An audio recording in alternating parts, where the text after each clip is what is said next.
Hey guys, what's crackin'? Godspan here, coming at you with another top 10 list. Today, we'll be rounding out our journey through United Sanctuary and taking a look at the top 10 most impactful boss units in the Angel Feather clan.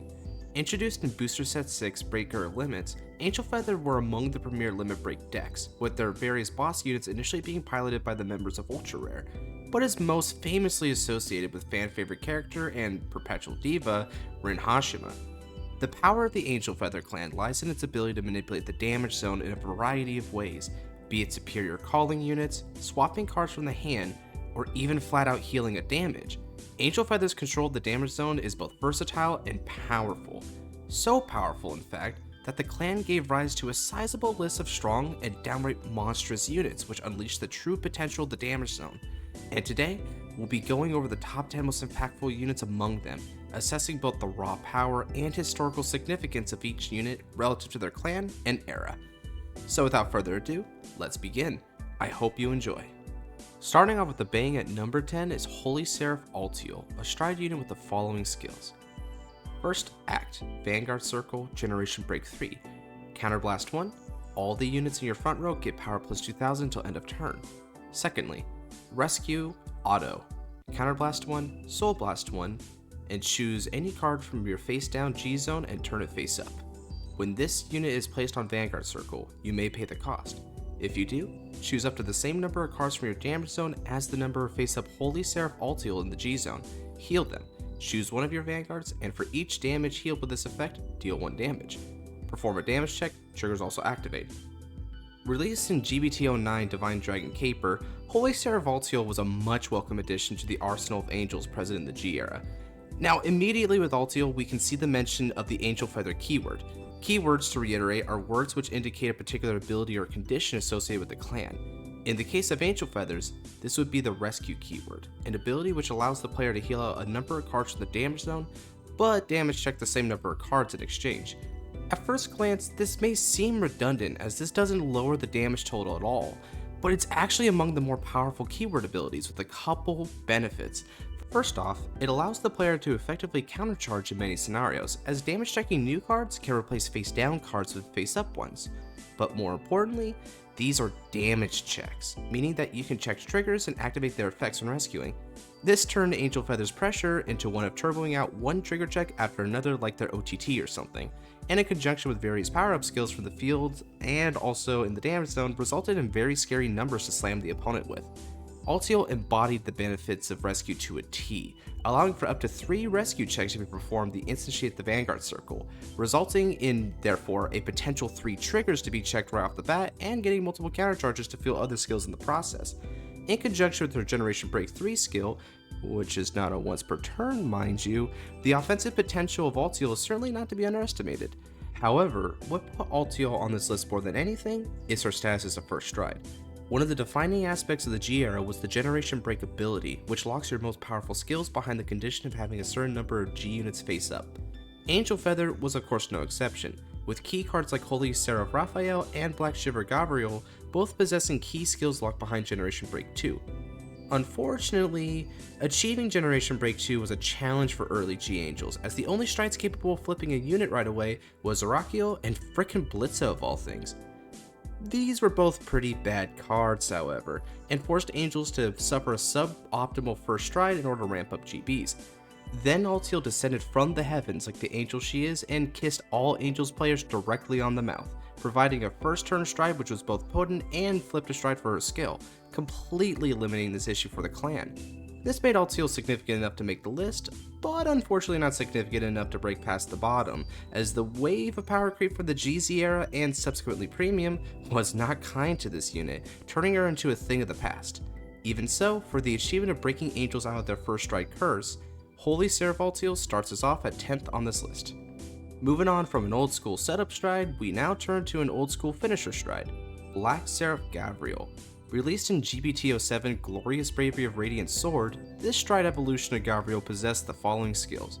Act on the Vanguard Circle once per turn, Generation Break 2.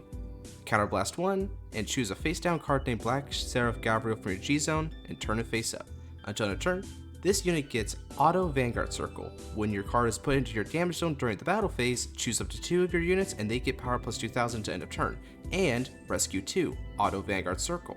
At the end of the battle this unit attack, choose 2 cards from your damage zone, heal them, choose one of your vanguards, and deal 2 damage. Black Sarif Gavriel is perhaps the first true finisher that Angel Feathers ever received. Between Raphael's healing, Uriel's on-hit skill, and the god himself Blitza getting a whole 5k power, there wasn't a whole lot of kill potential going on in the Angel Feather G-Zone. Sure, Raphael, who sounds suspiciously similar to another recycling angel unit, could cycle a bunch of cards back into the deck to reset the damage zone, and thus proc cards like Notes of Broken Heart and Million Ray Pegasus for a decent power-up, but this was basically the best you got in early G. Then came Black Sarif Gavriel, the premier rescue unit and first truly good finisher for G Angels. Just like with Altiel, rescue checks and 2k power-ups are the name of the game for Gavriel, with the also not once per turn 2k power-ups being super abusable with various damage swapping effects in Angel Feather. This, along with the rescue checks, meant that numbers rose fast, with cards like Harut, Malik, and Surgery Angel being able to proc the battle phase power-ups more. Surgery Angel in particular was super useful here, as its ability to return to the deck allowed Gavriel to more reliably hit stand triggers, which led to multi-attacking with those big rear guards a la Luard style. And of course, these power-ups could compound with Broken Heart, leading to some pretty devastating swings overall, especially if you hit crits. The combo and kill potential was real with this stride, and to top it all off, she's completely generic, granting all of Angel's access to her power. But in a similar case to Altiel, her status as best finisher in the clan was toppled by GZ, which introduced a much more prevalent stride, which will definitely be further up on this list, so more on that later. Regardless, Black Sarif Gavriel was a boon to her clan during the initial era of her release, and deservedly takes 9th on this list. Oh the joy, it's another stride. At number 8 we have Holy Seraph Zkill. A doozy of a boss, Zkill comes with this singular skill. Act on the Vanguard Circle once per turn. Cost discard a card from your hand. Choose up to 3 cards in total from your drop and circles other than the Vanguard Circle and put them in your damage zone face up. All of your front row units get power plus 10,000 until end of turn for each normal unit put. This unit gets drive plus 1 until end of turn for each trigger unit put. For each card put, choose a card from your damage zone and heal it. Dropping in P-Clan Collection 2022, Zkill is the latest card on this list, and perhaps the most versatile too, which is the reason why she makes it on the list, as there's a lot to unpack here. With Zkill, the whole of Angel Feathers now have access to a sort of Swiss Army knife, which utilizes the damage zone for any job. Need a first stride with good offense? This card can give a bonkers 30k to front row for a big beatdown. Want card advantage? Well, putting back 3 triggers means you're going plus 2 off of an equally bonkers 6 drives. Want a bit of both? Mix and match normal trigger units however you like, dear.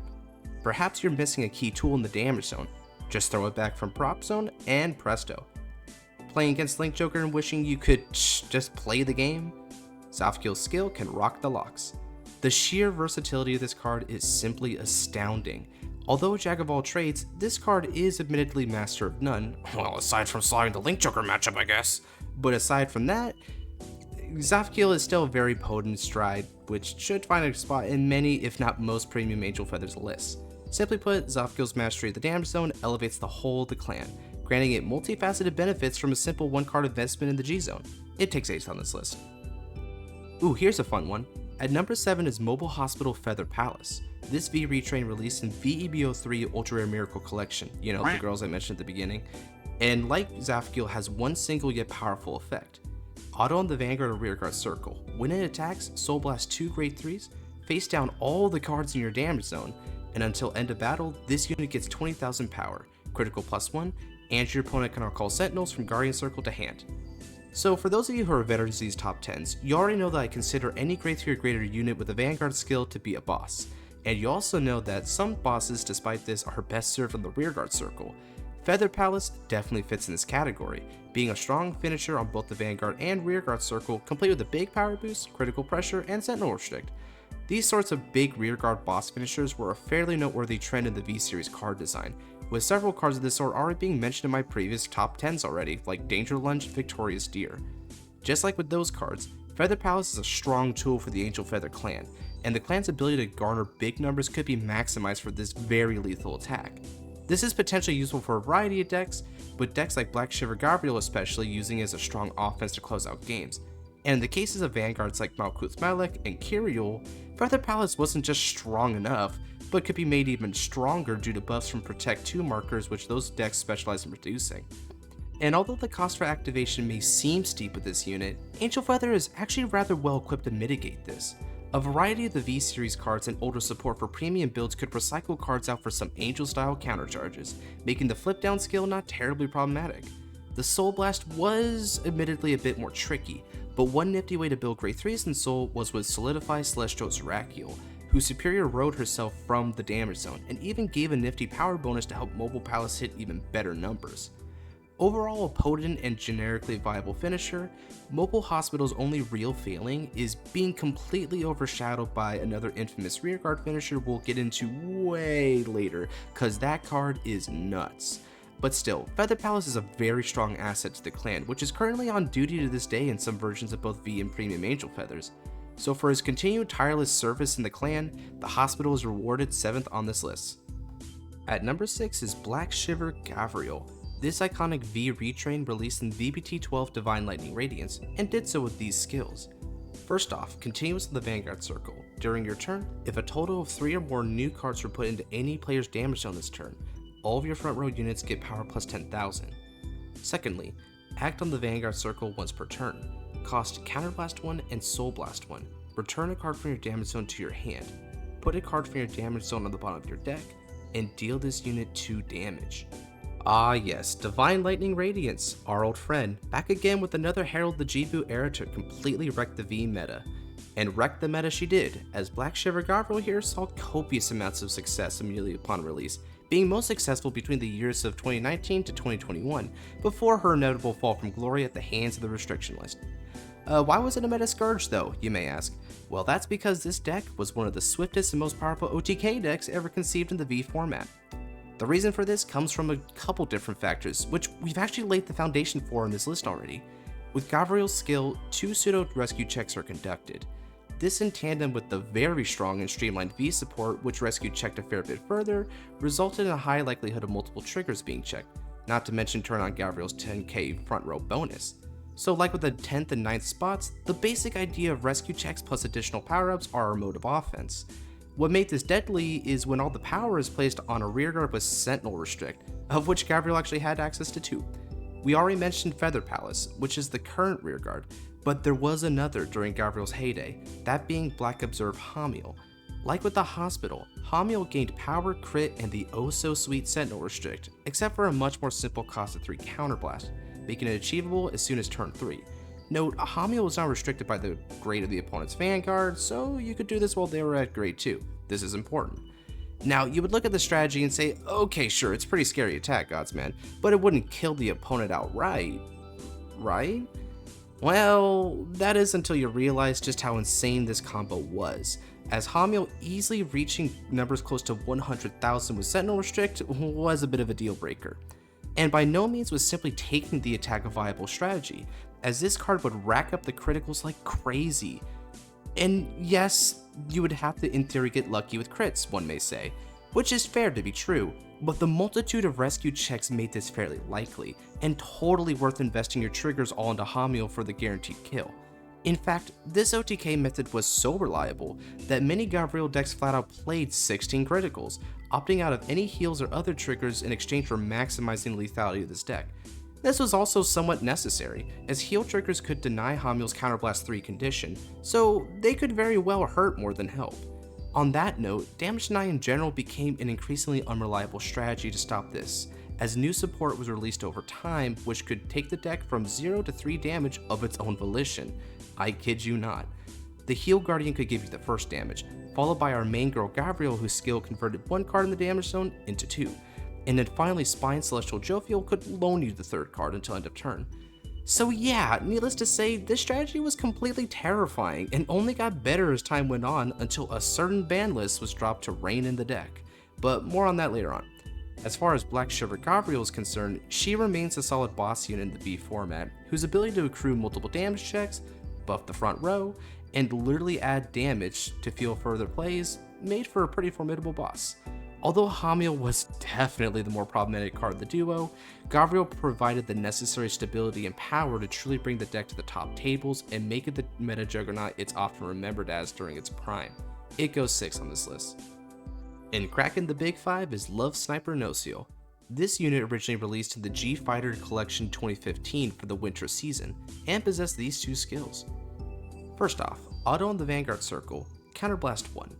When a card with Nociel in its card name is put into your damage zone, you may pay the cost. If you do, and that card is face up, put that card into your hand and put the top card of your deck into your damage zone face up. Secondly, auto, choose a card from your hand and put it into your damage zone face up. When this unit is placed on the Vanguard circle, you may pay the cost. If you do, choose a card from your damage zone and put it in your hand. The face of the Nociel archetype, Love Sniper released early into the G era and immediately took the format by storm, becoming one of the most successful versions of Angel Feather in said era. And this is mostly due to the highly exploitable nature of the card's skills. First and most importantly, there's no GB restrictions here. As I mentioned with Altiel, one of the fundamental balancing aspects of the G era was the generation break mechanic, which restricted the early use of cards, and Love Sniper Nociel not having any skills locked behind GB was an insanely strong benefit for the speed of the deck. Another problematic aspect of Nociel was her lack of a once per turn clause for the first skill, allowing the card to proc multiple times by simply placing Nociel units into the damage zone. Now yes, there is a counterblast cost attached to this skill, but this is Angel Feathers, so there was of course ways to mitigate the damage. The 2 most popular means were Doctroid Refros, which serves time in the restriction list for the bonkers recycling loop it provided the deck, and Battle Cupid Nociel, which could swap a face down damage with any card in your hand. Note that this card in particular was a Nociel, meaning that it could be returned to the hand with Love Sniper, thus making it an effective +1 for no cost. Finally, the first skill also wasn't limited to during the player's turn, meaning that you could even activate the skill during the opponent's turn. So remember the Battle Cupid I just mentioned? Yeah, her skill could then place another Nociel into the damage zone to continue abusing Love Sniper's ability during the opponent's turn, racking up multiple pluses. These 3 elements made Nociel into a hyper fast and hyper consistent deck, capable of insane damage turbos as soon as turn 3. These turbos weren't just for card advantage either, as in classic Angel Feather fashion, the stream of cards hitting the damage zone would empower your rear guards. I hope you're not sick of seeing Nurse of Broken Heart being brought up, because she's really good in a lot of decks and Nociel's no exception, especially because activating a damage chain with Love Sniper's skill during the opponent's turn allowed for Nurse's ability to power up Nociel defensively as well. And again, you are getting a lot of seemingly free card advantage in the process, so the deck was pretty dang hard to kill during the initial era of its release, only falling out of favor due to the rising power creep of the Strike 8 and G-Next eras. Hilariously though, that isn't even the end of Nociel's story, as Love Sniper also saw a resurgence of play during the GZ era as her strong defensive applications made her perfect for Gizeh strategies. Go figure. Needless to say, Love Sniper Nociel was a wildly insane card for her time, which brought on a new breed of Angel Feather into prominence, and stands as a cautionary tale of the consequences that come with not applying proper restrictions to Vanguard skills. But I digress. The Love Sniper takes 5th on this list. Swooping in at number 4 is Holy Sarif Raphael. This Stride unit was released in GBT04 Soul Strike Against the Supreme, and possesses an extremely simple, yet extremely powerful skill. Act on the Vanguard circle once per turn. Generation Break 2. Choose a face down card named Holy Sarif Raphael in your G zone and turn it face up. Choose a card from your damage zone and heal it. Yep, that's it. It straight up heals you a damage for no cost whatsoever. And the simplicity of this skill is its greatest strength, as Raphael's ability to recover a damage made her the perfect stall card for Angel Feathers, solidifying their defensive superiority as a clan. From the time of its release to the modern day, Raphael's remained in many an Angel Feather player's deck, and will likely continue to do so in the future, as this skill is a gem for the clan. Really, the only downside with Raphael is that the card is essentially a vanilla aside from the heal, but that skill alone is enough to swing the tempo back in the player's favor. And although other cards exist in the clan which heal a card, none possess the ease of use to do so like Raphael, making her a constant asset for the clan.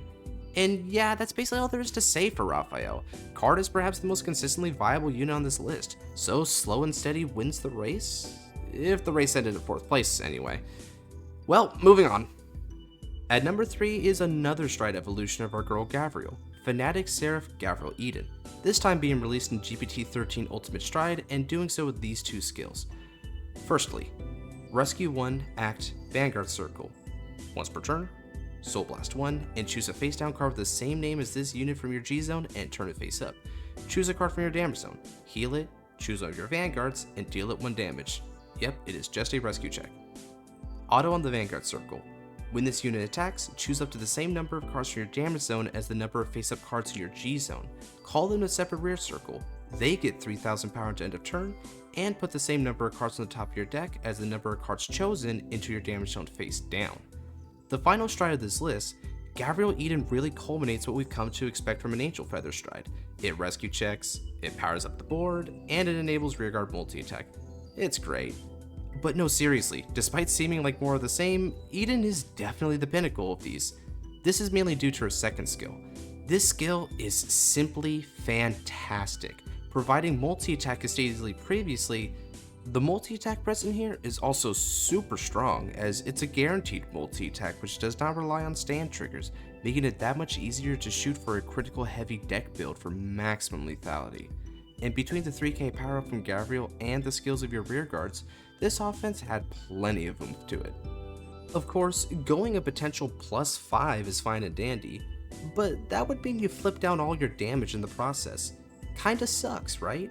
Nope, because Gavriel can still just call the face down cards next turn. And for the cherry on top, her axe skill is for a rescue check only requires a soul.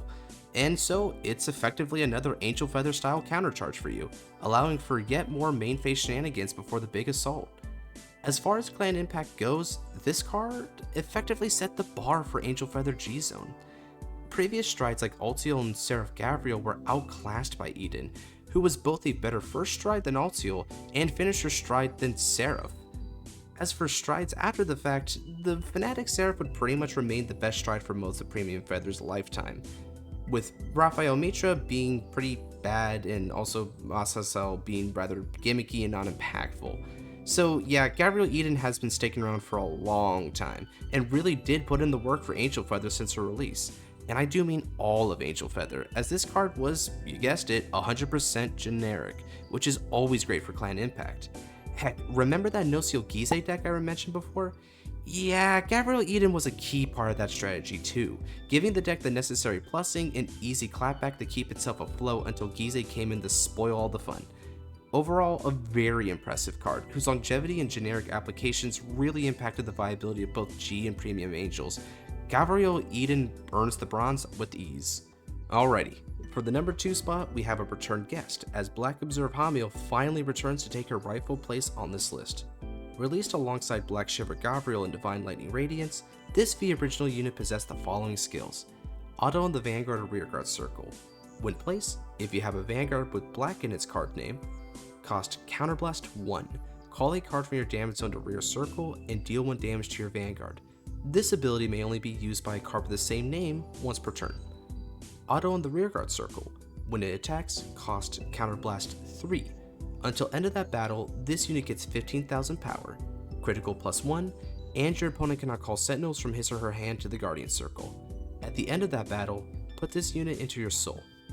Now, admittedly, there isn't too much ground to cover here, as I had to explain Hamu for the sake of understanding why V Gavriel, her partner in crime, was so successful as a deck.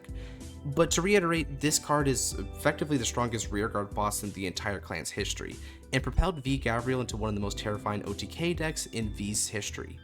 So strong in fact was she in V, that she got straight up banned in the format, but interestingly enough, is still legal in Premium, where the card absolutely still sees play, albeit not to the same game-ending degree, mind you, as the presence of G-Guardians and other forms of defense helps to keep Hamu in check. One thing to note about Hamu though is that she really illustrates the sort of negative impact of the Angel Feather clan, as the nature of her abilities really put into emphasis the stigma of skills being virtually free for no reason in Angel Feathers. As we see from many of the Black Angel cards in V, their counterblasts are immediately mitigated by said cards then being transitioned out of the damage zone for fresh new ones. Cards like Zkill, and V Gavriel herself are all examples of this, with Hamu's first skill also being a free call to the board. This means that Hamu's only real cost is her second skill, which isn't just easy to pay, as we've already explained, but is also easy to refund. Even its stipulation to move into Soul isn't a big deal. Sure, it's a -1, but it's a trivial one for a game-ending card like herself, especially since it does grant a free plus on calls, so it's more of a break even if anything. Also, having a grade 3 put itself into Soul is potentially useful for fueling future plays like Feather Palace. And again, it is currently banned in V Premium, and that's high praise for a list like this, which examines impactful boss units, is you have to be a real piece of work to be restricted like that. So overall, Hamu's an OTK machine, and epitomizes the clan's kill potential as well as its ability to eliminate counterblast costs through manipulating the damage zone. It's unclear whether Hamu will ever see the light of day in the V format, but whether it be in play or behind bars, the impact of this single card remains a boogeyman in the community, making it the second most impactful boss unit in the whole of Angel Feathers. And now, finally taking the gold is, drumroll please, Black Shiver Gavriel. But the original this time, and not the V one. Yeah, perhaps not the most exciting reveal, but hey, you guys saw the thumbnail, so this probably wasn't a surprise to begin with. Anyway, Black Shiver Gavriel originally released in GBTO4, and stood as the face of the clan upon its release, boasting these two skills. First, Auto in the Vanguard Circle Generation Break 2. When your card is put into your damage zone, until end of turn, this unit gets continuous, Vanguard Circle. All the units in your front row gets power plus 2000. Secondly, Auto on the Vanguard Circle, Counterblast 1. During your turn, when your G unit stride, you may pay the cost. If you do, look at 3 cards from the top of your deck, search for up to 1 card from among them, put it into your damage zone face up, put the rest on the bottom of your deck in a order, choose a face up card from your damage zone, call it to rear circle, and that unit gets power plus 2000 until end of turn. So Black Shiver Gavriel topping the list is somewhat of a foregone conclusion, as this card really is the top contender when it comes to historical significance as well as meta impact. Now, I haven't been super clear on this point, but Angel Feathers aren't exactly the most consistently competitive clan out there. In fact, it's more often than not a rogue deck. But when it comes to Gavriel, the clan simply sparkles. Heck, it was only when Gavriel first released that the clan even became meta for the first time ever, topping many major events around the globe. It was a world-class deck. This was due to the deck's insane resource control and defensive ability, with both of Gavriel's skills helping in this capacity. Her Stride skill allowed you to toolbox the damage zone for a nifty superior call, whereas the GB2 skill operated like Nurse of Broken Hearts to be a defensive option via mid-battle damage manipulation. This damage skill in particular is crucial for the deck's signature tankiness, which is why the clan so badly needed strides with flipped cards in the G zone in order to turn this oh so important skill online as soon as possible. Interestingly, the deck was rather skill intensive, requiring meticulous management of resources and combo pieces in both the hand and damage zone, and rewarding the player with supreme control of their deck's faculties for proper piloting. In other words, it had a super high ceiling if you played it well. And again, it was super hard to kill due to Gavriel and Broken Heart, who worked well in tandem with each other, not to mention Raphael, who could heal down whenever the occasion called for it. Even more resilience was present for the clan since it could recycle its heal triggers quite easily, and not just with Doctoid Raphael or Raphael either, but also with Sunny Smile Angel, a heal trigger which literally shoveled itself back into the deck after boosting. Yeah, Gav was pretty nuts. And Gavrail being the true beginning of Angel Feather as a strong and viable deck really reverberates over time, as this unit pops up again and again in various forms. The original saw great play from early G until Strike Gate, alongside Black Seraph Gavriel, only to re-emerge in GZ in the form of Gabriel Eden, who helped hold the clan together afterwards during Premium.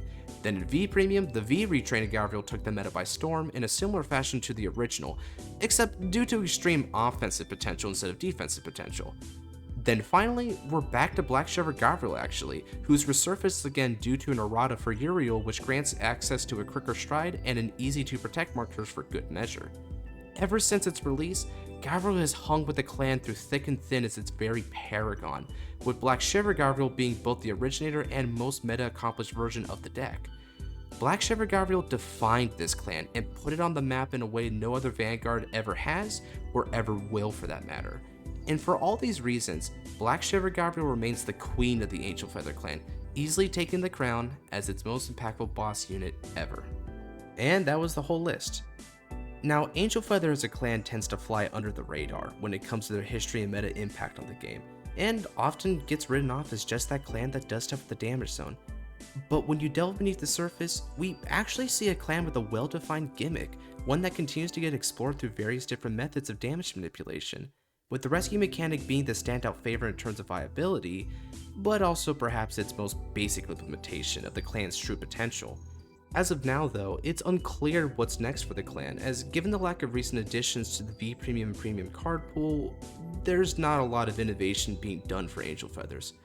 But given the inherent power and uniqueness behind their gimmick and their aesthetic, Angel Feathers still remain one of the more recognizable and stable additions to the 24 clans of Cray, sure to receive even more ways to manipulate the damage zone to great effect. And even beyond that, there is one sentiment that unites all players alike when it comes to Angel Feathers. Gavriel is best girl. Anyway, if you like this kind of content, then let me know what other top 10 lists you would like me to do. We're finally on to Dragon Empire, woo woo, and our favorite red deck Kagero is first on the palette, so pray for me as I try to keep it from being just a list of Draconic Overlords.